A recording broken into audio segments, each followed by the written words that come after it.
Wizards of the Coast has revealed information about the changes to the fighter class in the upcoming 2024 Player's Handbook, and in this video, we'll go over what they've shared.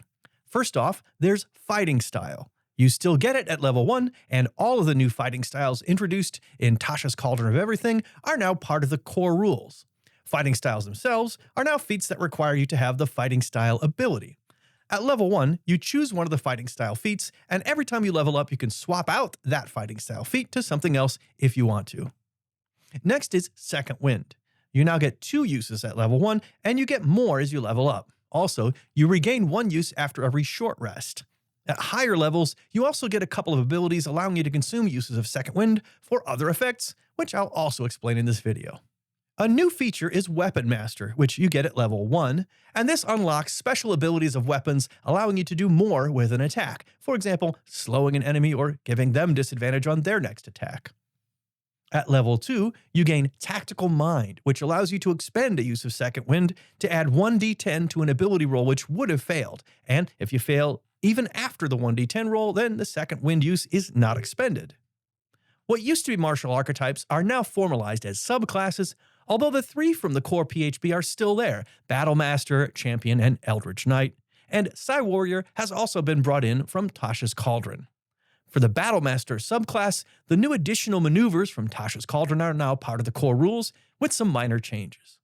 For the Know Your Enemy feature, you no longer have to spend a minute observing the target, and it now only reveals immunities, resistances, and vulnerabilities, not attribute scores, AC, HP, or anything else that it used to reveal. For Relentless Presence, once a turn, you can now use a free D8 for a maneuver rather than spending from your superiority dice pool. For the Champion subclass, Remarkable Athlete has moved from level 7 to level 3, and now also grants advantage on initiative rolls and athletics checks. There's a new feature at level 10 called Heroic Warrior, which grants inspiration whenever you start your turn without it. And it's the 2024 version called Heroic Inspiration, which allows reroll of any roll in the game. For the Eldritch Knight subclass, War Magic now allows you to replace an attack with a cantrip, rather than just granting you an attack as a bonus action when you use an action to cast a cantrip. This becomes more flexible than the old version of the rule, as you gain extra attacks for your standard action. And now, Improved War Magic allows you to replace 2 attacks with a level 1 or 2 spell. The Psy Warrior subclass is mostly unchanged from how it appeared in Tasha's Cauldron. There's a new fighter feature called Tactical Shift, which you gain at level 5, and this allows you to expend a use of Second Wind as a bonus action and move up to half your speed without provoking opportunity attacks. The Indomitable feature has been beefed up.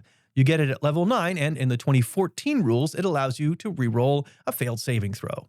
In the 2024 rules, though, you add a bonus to that reroll that is equal to your fighter level, and given that you must take the second result even if it's lower, this makes Indomitable much more likely to help you. Another new feature, called Tactical Master, also comes at level 9, and it allows you, when you attack with a weapon for which you have the Weapon Mastery feature, to swap out a mastery property for one of the properties of Push, Sap, or Slow, and this brings more strategic versatility to your Weapon Mastery. At level 13, you get a new feature called Studied Attacks. With this feature, when you miss an attack, you get advantage on your next attack against the same target until the end of your next turn. And finally, at level 19, you get Epic Boon, which is a new type of feat that is locked to a level. When the fighter gets this feature, they get a choice of one of the 12 Epic Boon feats in the new PHB. An example is the Boon of Combat Prowess. This allows you to increase one ability score by 1, and whenever you miss an attack roll, you can just choose to hit instead. This could be used once per turn. And that's what Wizards has revealed about the new fighter class for the upcoming 2024 Player's Handbook. If you found this interesting, then check out my video on the Weapon Mastery feature for more detail about that. It's linked on your screen right now. I'm Dave, and thanks for watching.